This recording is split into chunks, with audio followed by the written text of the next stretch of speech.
നമസ്കാരം, എല്ലാ കുട്ടികൾക്കും ഇംഗ്ലീഷാണ്.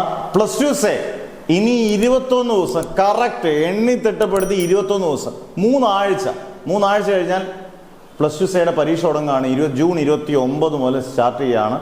നിങ്ങൾക്ക് നല്ലതുപോലെ സമയം ഇപ്പോഴും കൊണ്ട് പഠിക്കാൻ. കാരണം 21 ദിവസത്തിൽ ഒരു 14 ദിവസം കൊണ്ട് പോർഷൻ തീർത്താൽ 7 ദിവസം കൊണ്ട് റിവൈസ് ചെയ്യുന്ന രീതി നിങ്ങൾക്ക് പഠിക്കാം. ഇപ്പം നമ്മുടെ ഓൺലൈൻ ക്ലാസ്സിലെല്ലാം കൃത്യമായിട്ട് ഇപ്പം ചേരുന്ന കുട്ടികൾക്കും ഈസി ആയിട്ട് പഠിച്ചെടുക്കാൻ പറ്റുന്ന രീതിയിൽ തന്നെയാണ് ക്ലാസ്.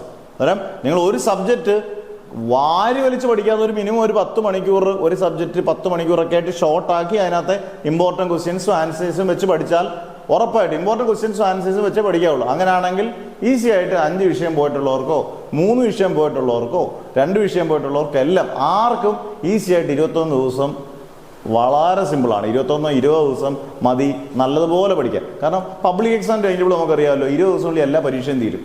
അന്നേരം ഈസി ആയിട്ട് പഠിക്കാമെന്ന് നിങ്ങൾ ആലോചിച്ചാൽ മതി. അതിന് ടെൻഷൻ വേണ്ട, പക്ഷെ നല്ല ജാഗ്രതയോടുകൂടി പഠിക്കുക. വെറും 21 ദിവസമേ ഉള്ളൂ, പക്ഷേ 21 ദിവസം അധികമാണ്. നല്ല രീതിയിൽ ഇമ്പോർട്ടൻറ്റ് ക്വസ്റ്റ്യൻസ് വെച്ച് പഠിച്ചാൽ നമ്മുടെ ഓൺലൈൻ ബാച്ചസ് എല്ലാം അവൈലബിൾ ആണ്. ആദ്യമായിട്ട് ചേരുന്ന കുട്ടികളാണെങ്കിൽ പോലും ആദ്യമുള്ള എല്ലാ ക്ലാസ്സിലും കിട്ടും. ലൈവ് ക്ലാസ്സുകൾ താണ്ട് ഇന്നിപ്പം ഫിസിക്സിൻ്റെ ലൈവ് ക്ലാസ്സുകളുണ്ട്. എല്ലാ ദിവസവും മിക്കവാറുള്ള ദിവസങ്ങളൊക്കെ ലൈവ് ക്ലാസ്സും അവൈലബിൾ ആണ്. അന്നേരം നിങ്ങളുടെ പേര്, ഡിസ്ട്രിക്റ്റ്, വാട്സപ്പ് നമ്പർ, സബ്ജക്ട്സ് കൊടുക്കുക. നിങ്ങളെ അന്ന് തന്നെ ഗ്രൂപ്പിൽ ആഡ് ചെയ്ത് ഫുൾ ക്ലാസ് കണ്ടു തുടങ്ങും. Okay, never ever give up.